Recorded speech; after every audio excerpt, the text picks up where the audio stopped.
अस्सलाम वालेकुम दोस्तों, मैं हूं आपके साथ गुफरान मलिक और आप देख रहे हैं सुनो जनता की आवाज़ न्यूज। दोस्तों, इस वक्त हम मौजूद हैं सहारनपुर की टीचर कॉलोनी में जो खान आलमपुरा के पास पड़ती है।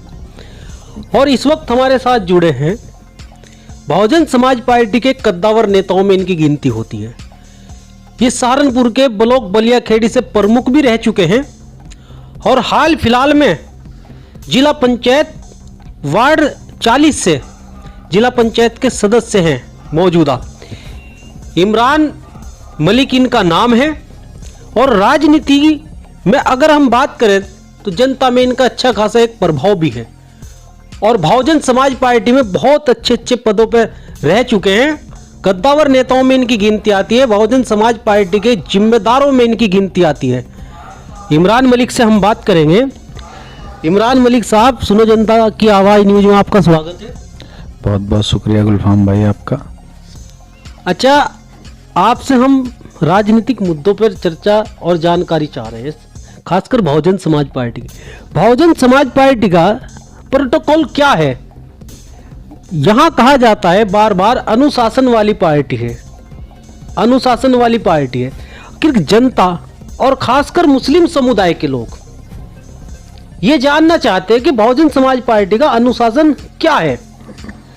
बहुजन समाज पार्टी का अनुशासन ये है गुलफाम भाई, आप स्कूल में गए, अपने गुरु और बड़े छोटे टीचर का मान सम्मान क्या होता है, उससे भी ज़्यादा बारीकी में बहुजन समाज पार्टी के संगठन का काम होता है। बहुजन समाज पार्टी में जो बहन जी का संगठन है वो बहुत ही अच्छे विचार से और बहुत ही तरीके से काम करने का काम करता है, मिशन को जोड़ने का काम करता है, सारे जितने भी सबको साथ लेके चलने का काम करता है। संगठन का जो काम होता है बहुजन समाज पार्टी के अंदर, अब जैसे आपकी भारतीय जनता पार्टी जो चल रही ना, ये हमारी ही बहुजन समाज पार्टी की डुप्लीकेसी पे चल रही। जैसे पन्ना प्रमुख बनवा रहे, ऑटो पे लगा रहे, वार्ड पे लगा रहे। हमारे यहाँ क्या है, एक छोटे से कार्यकर्ता का भी वो सम्मान है। वार्ड है, जैसे हमारे वार्ड पे जो है ना, एक वार्ड पे हमारे 11 होते हैं, वार्ड अध्यक्ष होता है, मेंबर होते हैं, सचिव होता है, बहुत नीचे उससे लेके फिर हमारे जो है विधानसभा अध्यक्ष होता है, सचिव होता है, मुख्य जोन इंचार्ज होता है, प्रभारी होता है। तो इसमें हमारे यहाँ जो है ना बहुत इतना बढ़िया प्रोटोकॉल है कि एक दूसरे का मान सम्मान को लेके और प्रोटोकॉल के हिसाब से ही पार्टी चलती है। वो प्रोटोकॉल पदों के हिसाब से है। अब जनप्रतिनिधियों की कोई वैल्यू नहीं है पार्टी के पदाधिकारियों के सामने। देखिए, आप गलत न्यूज़ पे जा रहे हैं ट्रैक। नहीं, मैं तो आपसे सवाल कर रहा हूँ। जनप्रतिनिधि होता है, लेकिन संगठन होता है। संगठन का मतलब है, अगर आप स्कूल के अंदर ही देख लो, आप एक मास्टर अपना काम करता है और प्रिंसिपल अपना काम करता है, ठीक है। इसी तरह से संगठन का जो हमारे पदाधिकारी होते हैं, संगठन के पदाधिकारी होते हैं जनप्रतिनिधि के साथ बैठक करके लेकर चलने का काम। जनप्रतिनिधि का काम है, सपोज करो आप विधानसभा प्रभारी हूँ या आप विधानसभा प्रभारी हूँ, मैं ब्लॉक प्रमुख हूँ, मेरी क्षेत्र की जनता का समाधान करना, उनका विकास करना, कोई चीज़ है किसी को आगे बढ़ाना, वो संगठन के लोगों से बात करके बहन जी तक बात को पहुँचाना, उस बात को काम को करवाना।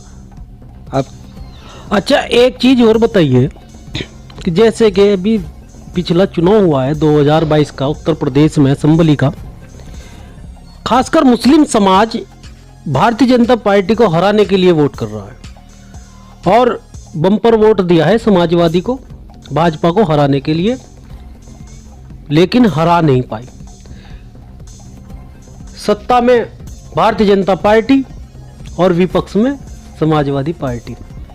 तो आप लोग क्या देख रहे हैं? जनता के बीच ही क्या मैसेज है आपका कि विपक्ष समाजवादी है भाजपा का और विकल्प आप है क्या? समाजवादी से तो कोई मुकाबला ही नहीं। आप मुझे एक बात बताएं। आप मेरा सवाल है कि विपक्ष तो भाजपा का इस वक्त समाजवादी है, लेकिन अब अगला विकल्प भाजपा का बहुजन समाज पार्टी है क्या? बहुजन समाज पार्टी आने वाले टाइम पे उस स्थिति में पहुंचने जा रही है कि विपक्ष भी हैरत में जाएगा। अब मैं आपको एक बार, आपने मेरे से पूछा कि मुस्लिम समाज ने एक तरफा वोट दिया, आप गांव में प्रधानी का चुनाव लड़ते हो, सपोज करो मैं लड़ता हूं, तो सर्वे समाज के वोट की ज़रूरत होती है। हिंदू मुसलमान पे चुनाव लड़कर नहीं काम चलता, जाति बिरादरियों में चुनाव लड़कर काम नहीं चलता। आप मुझे एक विधायक बता दो कौन सा एक बिरादरी पे बना है।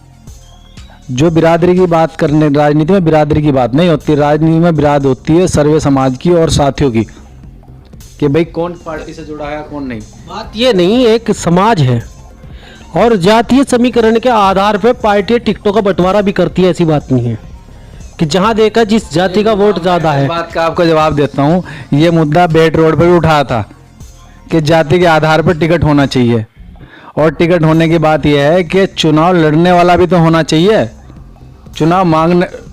मेरा सवाल ये नहीं, मेरा सवाल है कि अगला विकल्प बहुजन समाज पार्टी है क्या भाजपा का? बहुजन समाज पार्टी विकल्प इतना बढ़िया, बहुजन जो समाज पार्टी है ना, भारतीय जनता पार्टी तो कहीं भी नहीं जाने की। आप देख लेना, अभी देख लेना, नगर निगम के चुनाव में देख लेना क्यों पीछे हटा दिए इन्होंने। तो इसको चुनाव को पीछे हटाना क्या इनका डर है? इन्हें लग रहा था कि कहीं ना कहीं खतरा है। आज चुनाव करा लेंगे, कल को चुनाव करा, एक तरफा बहुजन समाज पार्टी के कैंडिडेट जीत के आएंगे, एक तरफा जीत के आएंगे। 80% की गारंटी ले रहा मैं आपको जीतने की। बहुजन समाज पार्टी के कैंडिडेट जीत के आएंगे 80%। आप भी हैं और मैं भी हूँ, आप बहुत अच्छे पत्रकार हैं और मेरे से ज़्यादा आपको जनता की आवाज़ का पता, आप सबसे मिलते जुलते हैं। वो कोई दौरा ही नहीं, क्योंकि खासकर अगर मैं बात मुस्लिम समाज की करूं तो मुस्लिम समाज 20% उत्तर प्रदेश के अंदर है और भारतीय जनता पार्टी को हारा हुआ देखना चाहता है। सरकार कितने पे बनती है? मैं बता रहा हूं आपको कि 20% और खासकर सुन लीजिए, खासकर भाजपा को हराना चाहता है। अब सपा को वोट दिया लेकिन भाजपा को हराने में नाकाम रहे, तो कहीं ना कहीं मुस्लिमों में ये बात की चर्चा तो है कि बेस वोट जो है समाजवादी का यानी यादव, वो पूरा नहीं मिल पाया, इसलिए भाजपा को नहीं रोक पाए। और बहुजन समाज पार्टी का जो बेस वोट है वो उसके साथ है, तो भाजपा को हराने के लिए एक विकल्प बसपा ही है। ये चर्चा तो जनता में चल रही है, लेकिन मैं आपसे पूछना चाहता हूं जिस प्रकार से आप बहुजन समाज पार्टी के वोट की बात बताता हूं। जैसे कहते हैं कि बहुजन समाज पार्टी का वोट भाजपा पे चला गया, कुछ अजब सिंह को कितने मिले? 67,000। वोटिंग कितने % हुई? आप बहुत, वो बिल्कुल नहीं गए, बिल्कुल नहीं गए। बेस वोट जो बसपा का है वो खड़ा है बसपा के साथ। जो का तो खड़ा ना। सहारनपुर एक सीट ऐसी है जहां कैंडिडेट का भी यूं नहीं पता था कि भाई कैंडिडेट कोई है, लेकिन उस पे भी जो बसपा का वोट था यहाँ जितना था वो उन्होंने घेरने का काम किया, जबकि उन्हें पता था कि हमारा हार रहा। तो बहुजन समाज पार्टी का जो वोट है वो बेस वोट है, और मुस्लिम समाज को मिला के, और जो अगड़ा पिछड़ा जो हमें वोट मिल रहा है ना सर्वे समाज में, तो थोड़ा थोड़ा हमारे पास 60% वोट इकट्ठा हो रहा। और जब 33-34% में सरकार बन जाती है, 33 हमारे पास डबल है। अब तो ये हमारे भाइयों को सोचना चाहिए कि हमने एक तरफा वोट देने के बावजूद भी कोई रास्ता नहीं है कोई भाजपा को हराने के लिए। अगर है तो एक सिर्फ खाली ओनली बसपा पार्टी है, बहुजन समाज पार्टी के अलावा, माननीय बहन जी के अलावा। और शासन देख लो, 4 बार सरकार चलाई। मैं आपके माध्यम से एक बात और कहना चाहता हूँ। ये कहते हैं कि भाजपा से बहन जी हाथ मिला लें। जब सरकार बनी थी बहुजन समाज पार्टी की और भारतीय जनता पार्टी की मिलकर सरकार मिलनी थी, बहन जी ने अपना टाइम पूरा किया था और अपनी शर्तों पर काम किया था। क्या उन्हें समर्थन दिया था? सरकार गिरानी मंजूर कर दी थी, दिया तो नहीं था। आज तक क्या भारतीय जनता पार्टी को बहन जी ने एक बार भी समर्थन दिया? दिया नहीं। इसमें कोई दौरा ही नहीं है कि जब जब उत्तर प्रदेश के अंदर बहुजन समाज पार्टी मजबूत होगी तो भाजपा कमजोर होगी। और रही बात समर्थन की, राजनीति में ना कोई किसी का स्थायी दोस्त होता और ना कोई स्थायी दुश्मन होता है। ये हालात के हिसाब से कॉम्प्रोमाइज करना होता है। तो ये एक राजनीति है, ये तो एक विपक्ष के द्वारा जनता में अपने अपने जो नेता आते हैं वो किस तरह से बात करते हैं, किस तरह जनता को बरगलाते हैं, वो उनका काम है। लेकिन उत्तर प्रदेश के अंदर वास्तव में जनता जो विधानसभा चुनाव के बाद से इस पर चर्चा है, क्योंकि यहाँ पर जो बहुजन समाज पार्टी की भी इसमें करारी हार हुई है, शिकस्त बहुत अच्छी मिली है। लेकिन उसके बाद से बसपा सुप्रीमो मायावती का भी रुझान जो है वो मुस्लिम की तरफ है। जितने भी मुद्दे मुस्लिमों के खिलाफ उठाए जा रहे हैं उन पर बोलने वाली आज के टाइम में आपकी नेता मायावती जी हैं।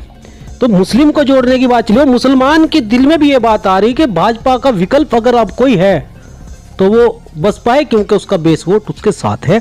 तो दोस्तों हमने आपको दिखाया कि हमारे साथ जुड़े थे जो बहुजन समाज पार्टी के पक्के और सच्चे सिपाही हैं, प्रमुख भी रही हैं, बलिया खेड़ी से प्रमुख रहे हैं और फिलहाल में जिला पंचायत वार्ड 40 से जिला पंचायत सदस्य हैं इमरान मलिक साहब से हम जुड़े थे। तो अब के लिए इतना ही, बने रहिएगा हमारे साथ और देखते रहिएगा सुनो जनता की आवाज न्यूज।